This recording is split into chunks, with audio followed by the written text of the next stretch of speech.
एक मैरी नाम की 34 साल की टीचर जब एक 13 साल के बच्चे की मां बन जाती है और जब जेल में उसको पकड़ा जाता है तो वो कहती है कि मैं उससे प्यार करती हूँ।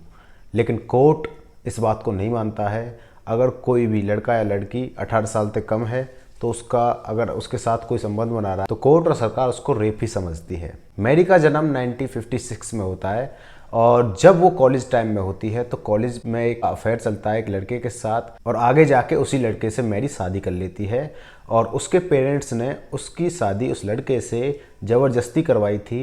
तो उसका जो रिलेशनशिप था, जो उसकी शादी थी, वो ज़्यादा दिन नहीं टिक पाती है और वो दोनों डिवोर्स ले लेते हैं। डिवोर्स क्यों लेती है वो? डिवोर्स इसलिए लेती है क्योंकि जो उसका पति था वो अफेयर में चल रहा था काफ़ी सारी लड़कियों के साथ और उसको मारता पीटता था, उसको मेंटली और फिजिकली पूरी तरीके से परेशान करा हुआ था मैरी को। तो इसलिए मैरी उससे अलग हो जाती है और अलग रहने लगती है। मैरी एक स्कूल में पढ़ाती थी तो विली नाम का ये लड़का उस मैरी के साथ बहुत अपनी करीबियाँ बढ़ाने लगता है और विली ने उसी टीचर को, जो मैरी है, उसके साथ ही ट्यूशन लगा लिया था और ट्यूशन के बहाने उसके साथ ज़्यादा टाइम स्पेंड करने लगा था। अब ये चीज़ उनके प्यार में कब बदल जाती है ये पता ही नहीं लगता और मैरी और विली एक दिन पुलिस को एक कार में मिलते हैं, जिसमें जब पुलिस को मैरी देखती है तो पिछली वाली सीट पे से उठकर आगे की तरफ आने लगती है और विली सोने का नाटक करने लगता है। पुलिस जब उनके पास आती है तो वो अपना नाम फेक बताते हैं और विली अपनी उम्र 18 साल बताता है, जिससे कि ये हमको गिरफ्तार करके नहीं ले जाए। लेकिन पुलिस को शक हो गया था तो पुलिस इन दोनों को पकड़कर गिरफ्तार करके ले जाती है और विली की मॉम को फ़ोन कर देती है।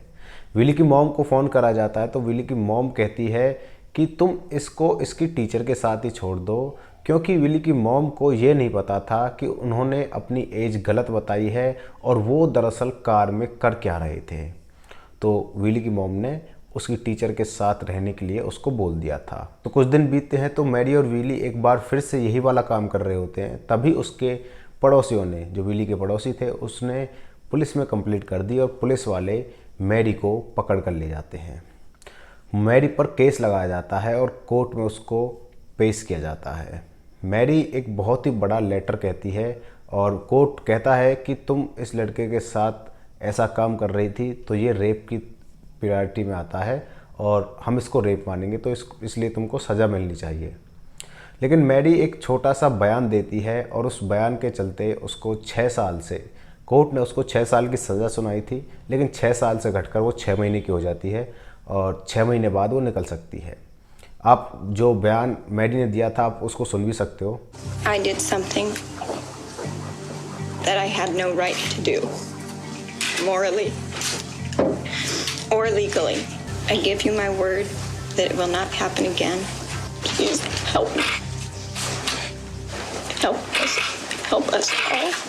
मैरी जेल में जाती है और विली से जाते जाते एक बात कह जाती है कि मैं तुम्हें परमिशन देती हूँ और सारी लड़कियों से बात करने की, उनके साथ रिलेशनशिप बनाने की, लेकिन जब तक मैं जेल में हूँ, जब तक ही तुम ये काम करना, मुझे जेल में आने के पश्चात ये काम मत करना। अब तुमको लग रहा होगा कि 6 महीने जेल काटने के बाद जो मैरी है वो सुधर गई होगी, ये कार में ऐसे पकड़ी नहीं जाएगी दोबारा। क्या होता है, जब मैरी जेल से बाहर निकलती है 6 महीने बाद, उसके 2 हफ्ते बाद ही पुलिस को फिर से मैरी और विली सुनसान रोड पर कार में मिल जाते हैं। पुलिस उनसे फिर से सवाल पूछती है कि तुम अपनी आइडेंटिटी बताओ, तो अपनी दोबारा से गलत नाम बताते हैं और फेक आइडेंटिटी बताते हैं। लेकिन ये जो मामला है ये पूरे शहर में फैल गया था तो मैरी को सब जानते थे। पुलिस उनको पकड़कर फिर से जेल ले जाती है, पुलिस स्टेशन ले जाती है और पुलिस स्टेशन ले जाते हैं। अगले दिन कोर्ट में जाते हैं। कोर्ट में जाते ही अब कोर्ट मैरी को 7 साल का प्रिजन टाइम देता है, 7 साल की जेल सुनाता है और मैरी उस टाइम पे रोने लगती है।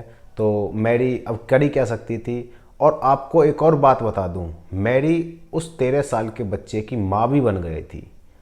मैंने थोड़ा ध्यान नहीं दिया, लेकिन जब मैरी पहली बार गिरफ्तार हुई थी तब उसके पेट में बच्चा भी था और जब तक केस चला था तब तक वो बच्चा हो गया था और विली उसकी देखभाल कर रहा था।